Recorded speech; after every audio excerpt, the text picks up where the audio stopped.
And now, the Book of Boba Fett has been closed. Or has it? We never saw a book. Maybe it should have been. Maybe it should have been called the hollow recording of Boba Fett. That would have been more fitting. But anyways, yes, a show that I have not been without criticism from even pretty early on, but had largely enjoyed. Did not enjoy the previous two episodes. Appear to be one of the only people on the internet who didn't enjoy the previous two episodes. And now it all comes together with this. This finale, which is. Look, it's difficult to think of a word besides fan service when describing a finale like this. Because when you have a situation that just reads like a kid playing with toys and going, ooh, and then these big droids show up and they've got like the force fields that like the droids that we saw in Phantom Menace have, and they're there, and then the Rancor shows up, and there's gonna be spoilers, by the way. You should have called the Rancor was gonna show up, but then the Rancor shows up and Boba Fett's riding it, but then Grogu's there and he uses the force and the Dark Saber gets you, like, it feels like a childhood fan hopped up on too much sugar playing with toys.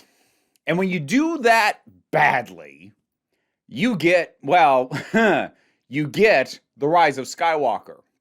And there's an entire fleet of Star Destroyers, and they all have Death Star cannons, and then every other ship in the galaxy, and then Palpatine Force Lightnings everybody, but Rey has two lights. Like, that's the worst possible version. And when you do it right, you get this. Because this is actually well done. And I did actually enjoy this.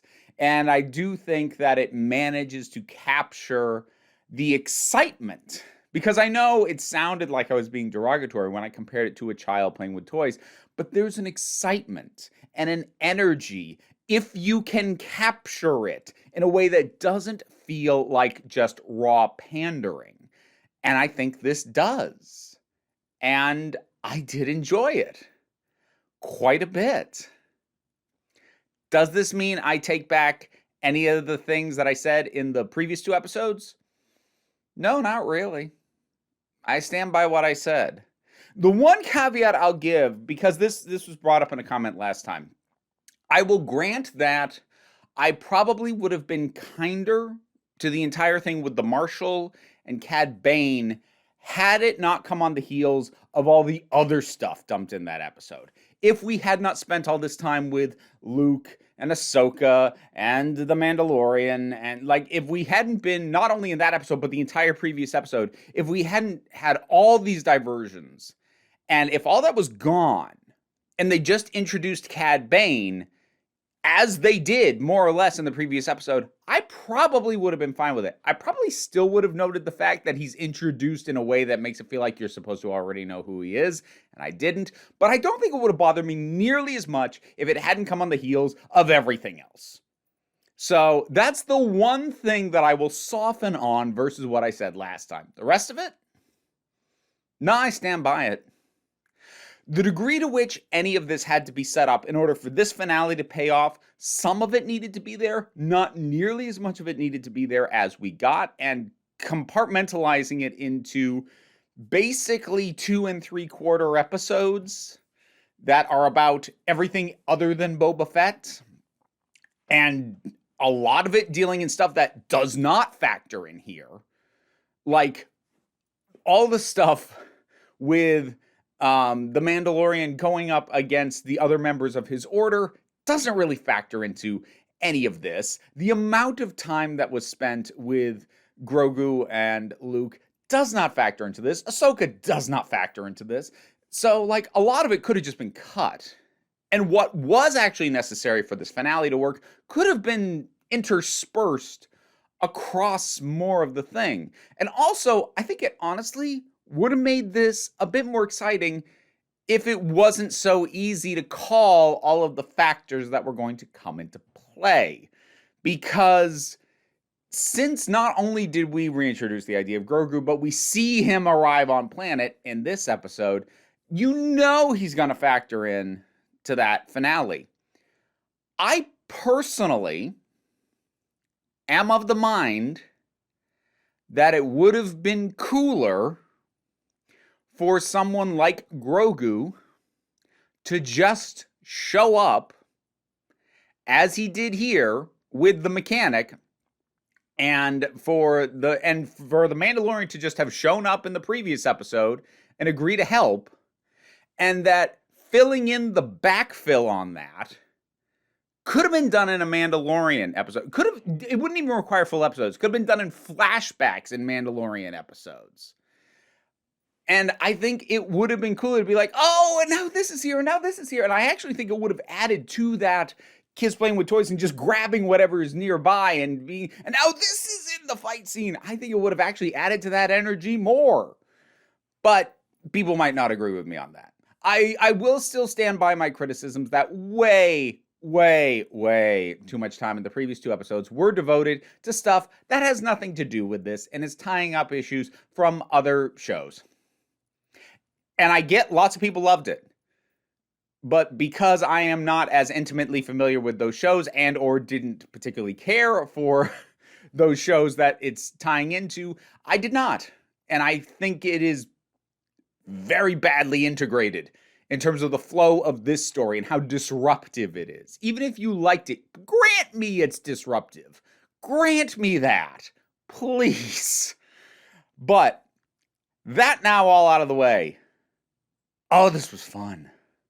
And even Cad Bane ended up working for me here, which is partly why I'm prepared to soften on him from the previous episode, because I don't need to know the specifics of his history with Boba Fett. I just get the vibe that there is a history. And that's, for me, not speaking for anybody else, that's all I need.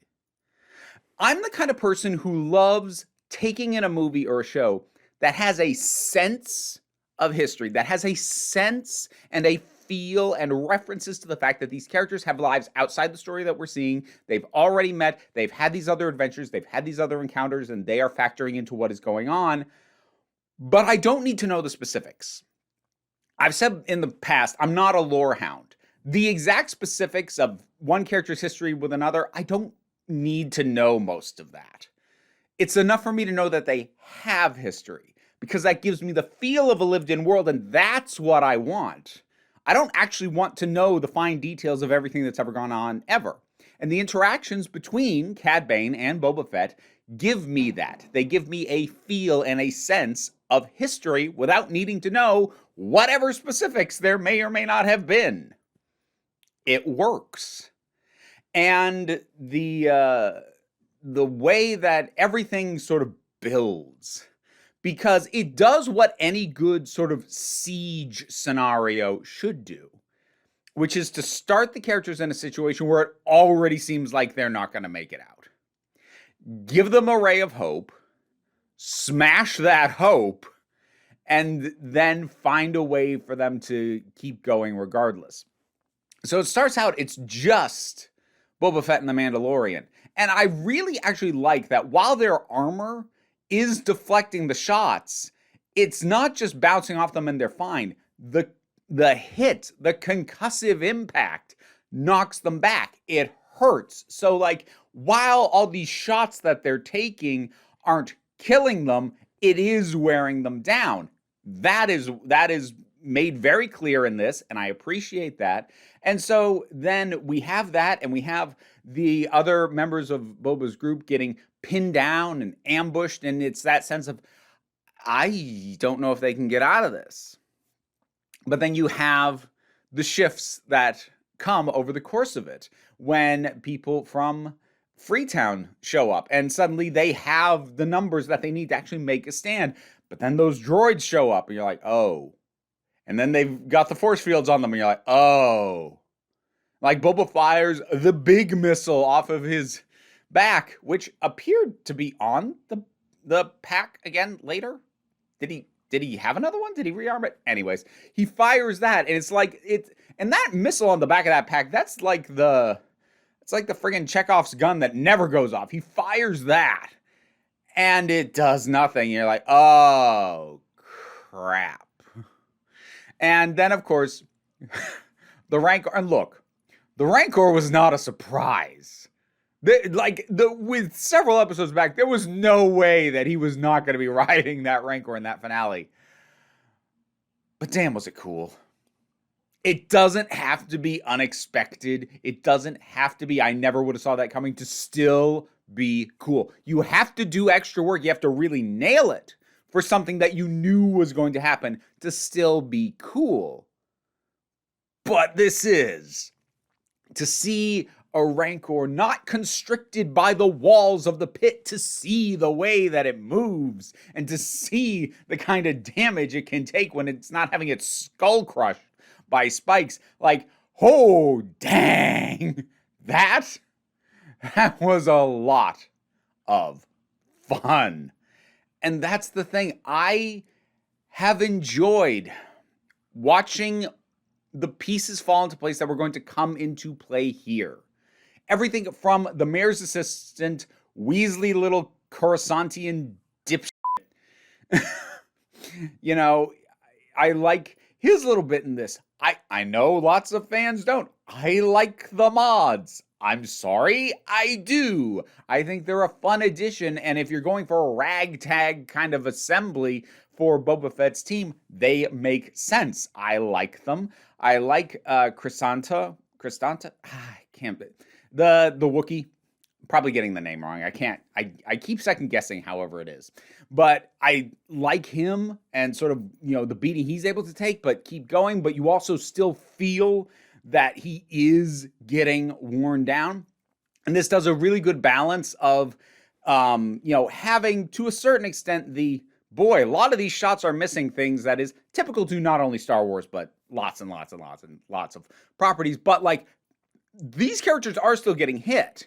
Generally, it's the ones who can take some hits and keep going, like anyone with the Mandalorian armor or like the Wookiee, but we are seeing these things hit and it is slowing them down. It is a problem. So it's avoiding that issue of like, how are none of you hitting this?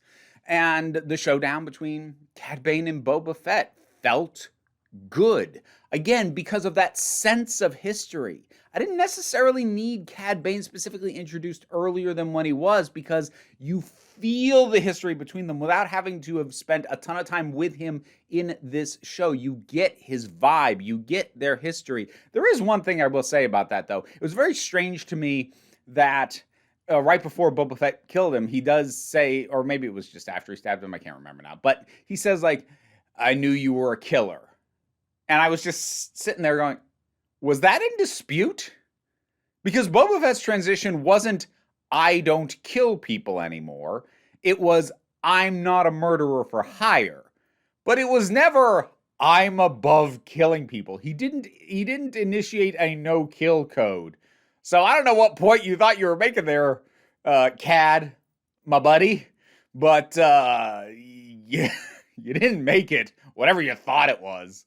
So that was a little bit weird. I feel like somebody misunderstood what Boba Fett's actual arc was, whoever wrote that line.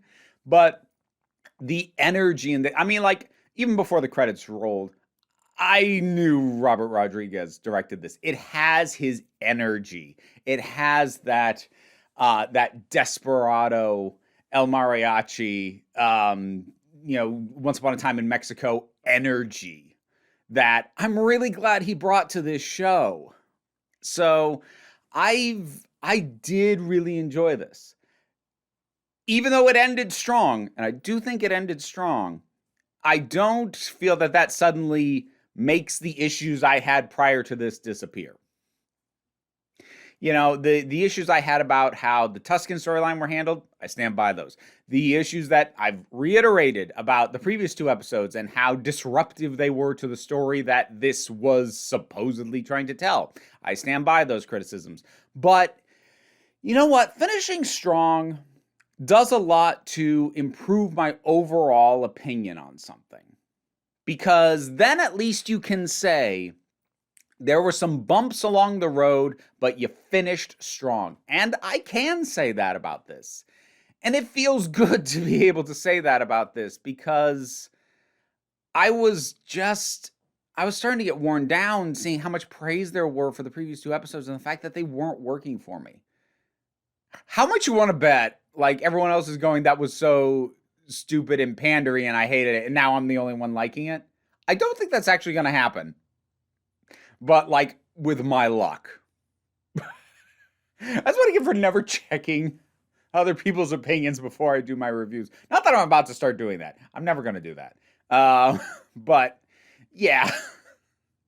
It's just, that would be my luck. Meh. But, I suppose the last thing is the mid-credits with the Marshal. I'm okay, slightly mixed on that, because, like, I'm okay with the idea of the Marshal still being around because I liked him.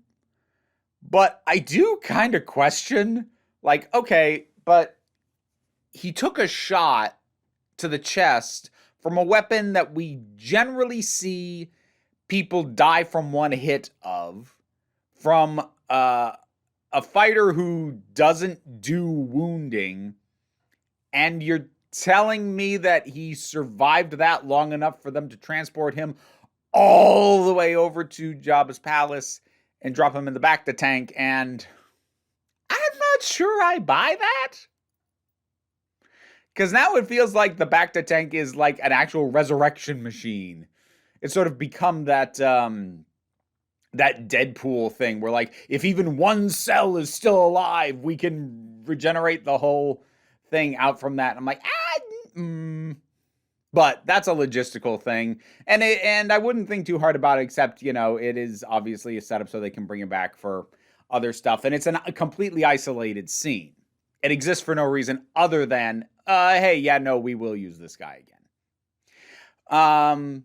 So, what? I do like the character, though. So, okay. I would have said the solution to that would have been to have him be wounded in a way that he would be useless and not worth taking to the fight, rather than making it look like you killed him, but that's me. Book of Boba Fett finale. Why'd I say it like that? I don't know.